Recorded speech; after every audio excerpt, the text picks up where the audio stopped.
pabalikin mo ako sana pagka-presidente, I will make up for the yung kulang na ano. Kawawa naman po yung mga pamilya, Mr. President. Actually, marami po mga napatay na hindi po nabibigyan ng hustisya, and I think this is not a laughing matter, Mr. Chairman. This is my message, sir. Yes. Baka pumasok ka sa droga, pumasok sa krimen, you yan. But you yan. Yes, but Mr. President, you manifested. Yes. And they heard me say that do not do it because I will kill. Yeah, but dahilan sa Tagalog po ang inyong opening remarks, hayaan po niyo ko na mag-English naman. Kapag mayroong isang abogado dito, ininsulto ang isang member ng Quadcom na hindi raw marunong mag-English. Gusto ko pong sabihin sa abogado niya na ako po ay marunong mag-English. Baka mas marunong pa ako sa kanya mag-English. Gusto ko yung abogado natin na nang-insulto dito sa isang member natin dito, makinig na mabuti at i-correct niya ang English ko, yung kinakailangan. 30 minutes po ang kanyang inubos. I think I will not be delivering any opening remarks, and advice lamang po kay sa ating chairman, huwag mo masyadong seryoso yung mga bashers mo. As a matter of fact, madami po talaga mga bashers, pero alam mo, mga troll farms yan eh. At huwag na lang po natin intindihin. Kung ayaw mo masaktan, no? Edi huwag kang magbasa. I think we all know na marami po talaga itong mga troll farms. At yan naman po talaga ginagamit na taktika against us as all. But alam mo talagang marami, pero hindi ko binabasa yan. Hindi ko inaalala yan. Gusto ko lang sabihin sa DDS Troll at DDS Vloggers, ilang boto ba ang ibinigay nyo sa Bonnie President sa botong ibinigay ng Baptist community sa kanya? Ilang po ang tanong ko. Thank you, Congressman Abante. You have made your point in your opening statement. So we will now proceed.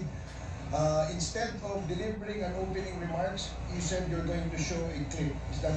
Magandang umaga po, Mr. President, at sa lahat po ng mga resource persons who are here today. Magandang umaga po. Isahin ko na lang, and I will not repeat it. I did it as a matter of principle to protect my country. That is the long and short of it. Kung anong tanong man ninyo. Mr. Chairman, Mr. President, 2 days ago you have mentioned that wala po kayong pamasahe papunta po dito. And I'm pretty shocked that you have 1 million in your account to help our policemen. And we salute you, Mr. President, for that. And for being honest, That 1 million is for my... Mr. President, Mr. President, I'm still Mr. President. Excuse me. My medicine and subsistence. Let me remind everybody to please calm down. Let the person talking finish his sentence first before you interject. Okay? Yun lamang po ang aking paalala sa lahat. Mr. President, Mr. Chairman, yung pong 1 million na ipagkakalog po ninyo will go a long way. And we are very thankful because marami pong mga officers po natin, mga kapulisan po natin na natanggal na po. 100, as a matter of fact, to be exact with that, Mr. Chairman, 195 officers na po itong na-dismiss. Nasira po ang kanilang buhay, nawalan po sila ng trabaho, they were humiliated, their dignity was lost. And Mr. Chairman, Mr. President, that 1 million will go a long way. I will hand to you the 1 million. Point of order, Mr. Chairman. Before this. Point of order, Mr. Chairman. What is the rule that was violated? What is the point of order of Congressman The former president is speaking without the recognition of the chairman. And please, Mr. President or President, you know the rules. It was read by Chairman Akop. And being a former congressman, you know that the rules let the members of this committee finish the question before answering. That's my first point of order, Mr. Chairman. And I hope the former president understand. Nakalimutan mo na yun. Yung rules na yun. Oh, now, I now want you. Hindi ako, I'm not, Now again, Mr. Chairman. Chairman, Hearing suspended. the former president is Hearing speaking. suspended. Hearing is resumed. Before I allow everybody to speak, please be reminded, mga kasama, mga resource persons, to always address the chairperson when you want to speak and wait for the chair to recognize you. Para ho maganda yung communication, yung palitan po ng ating komunikasyon.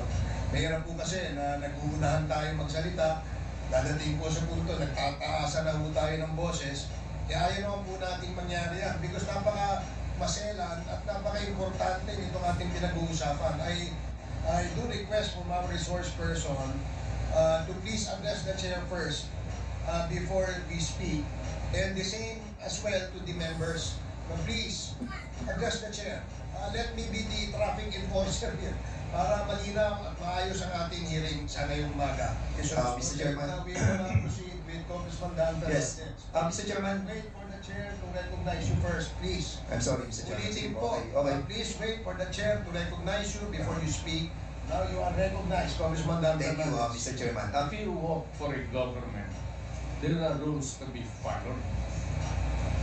It is not just because you are a policeman that you're always correct. It is not safe to say that you are a mayor that you are always correct, that you rule the city by your own. Maraming nagkakamali, and there must be a reason for their dismissal. There cannot be a dismissal without a lawful ground. Kung napaalis yan, sir, meron talagang kasalanan. Hindi mo pwede, basta i-dismiss mo lang yung pulit. But you made a promise, Mr. President, that sagot niyo sila. Sagot ko, At after 6 years, ngayon na po tayo magbibigay ng tulong para po sa kanila. hindi. The record will show, Mr. President. Hindi mo, yan ang record. Hindi, walang record ng bigas, pati pera, Mr. President, binigay what sa I'm trying to pamilya say, nila. The record will show that wala pong tulong natanggap ang lahat ng ito. Hindi po ako nagsasalita nito, Mr. President. Ang nagsasalita po nito ay si Chief PNP Marbil. Alam mo si Marvin, you remind him, hindi nakalista yung mga bigas na binigay ko sa mga pamilya ng polis, pera, enrollment ng mga bata. Hindi nakalista dyan. You remind that Marvin na to, huwag kang maniwala dyan kay Marvin. Wala ka dyan. Sandali lang. Yes, sir. I'm trying to be smart again. I'm sorry if I'm overdoing.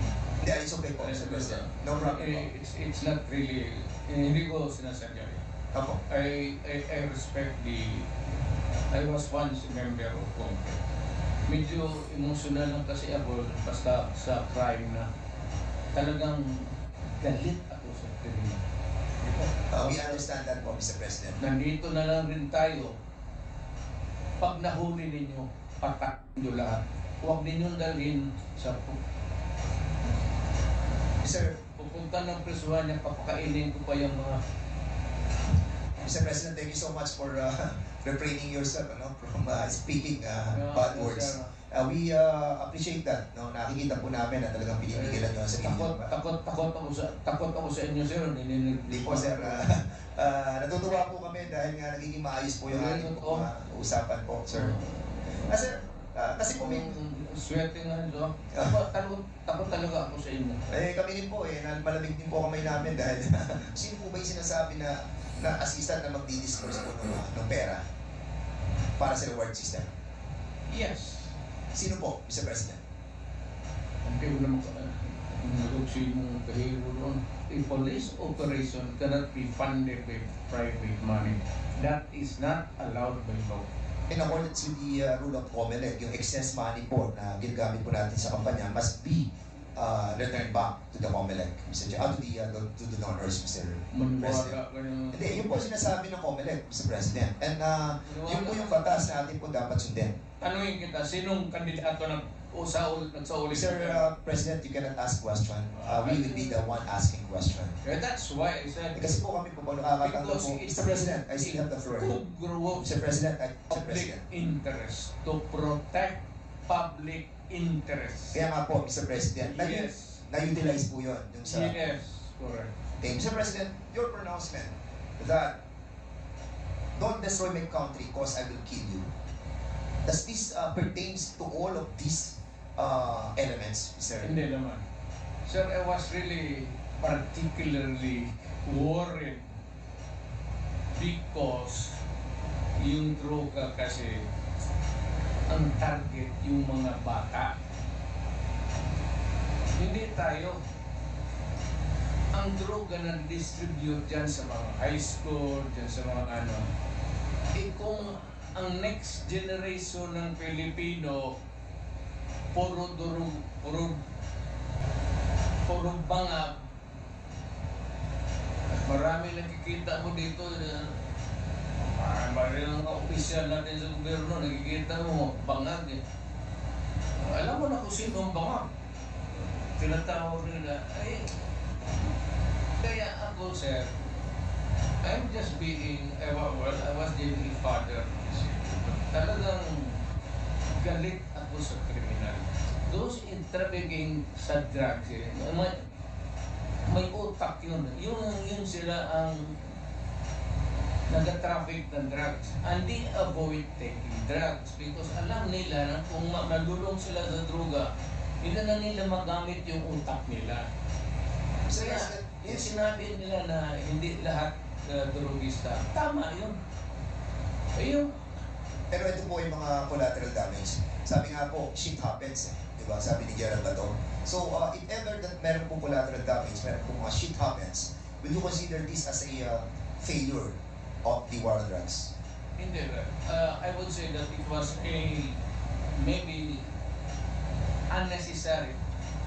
Lumaban po sila? Or pinatay niyo silang walang laban? Sinabi ko sa kanila, Mr. President, pinatay niyo po ba siya ng walang laban or lumalaban po sila? hindi, lumalaban.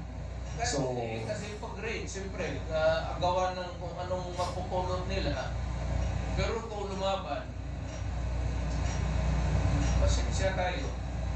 So, ito po yung namamatay, binabayad po 20,000 to 1 million. Hindi yan, sir. Ganito yan. Hindi, yung po ang tanong ko, Mr. President. Hindi, ganito nga. Sige po.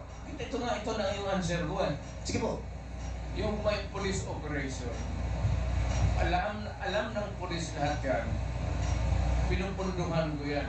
O ito, for a particular problem.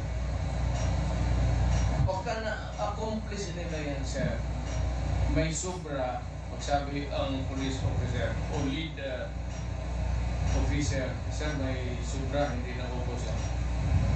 Hindi na yan. And you have spoken about the reward system. And sinabi nyo, patay o buhay? Patay, better. Buhay, okay lang. Correct. Yes, so ibig po sabihin ay mas okay sa inyo kapag patay. Mas maganda kung patay, sir. And that's the reason why we are trying to encourage our citizens to kill all those addicts. No, not addicts. To kill the criminal. Not addicts because addicts are victims. I will admit na ang order ko yung mga drug manufacturers, pati yung mga big time drug distribution, patayin. Hindi ko, I will not deny it. At kung mabalik ako pagka-mayor, tublagin ko yun. And out of that 100,000 that you have mentioned, ang reported lamang po na namatay is, reported na namatay ay almost 20,000 to 30,000. So, were you disappointed on this, Mr. Kulang. Kulang? Were you disappointed that it's only 20,000 to 30,000? Sir, kung pabalikin mo ako sana pagka-presidente, I will make up for the yung kulang na ano. Kawawa naman po yung mga pamilya, Mr. Well, Mr. President. Actually, marami po mga mga napatay na hindi po nabibigyan ng hustisya, and I think this is not a matter, Mr. Chairman. This is my message, sir. Yes. Pagka pumasok ka sa droga, pumasok sa krimen, iyo yan. But iyo yan. yes, but Mr. President, you manifested. Yes. And they heard me say that do not do it because I will kill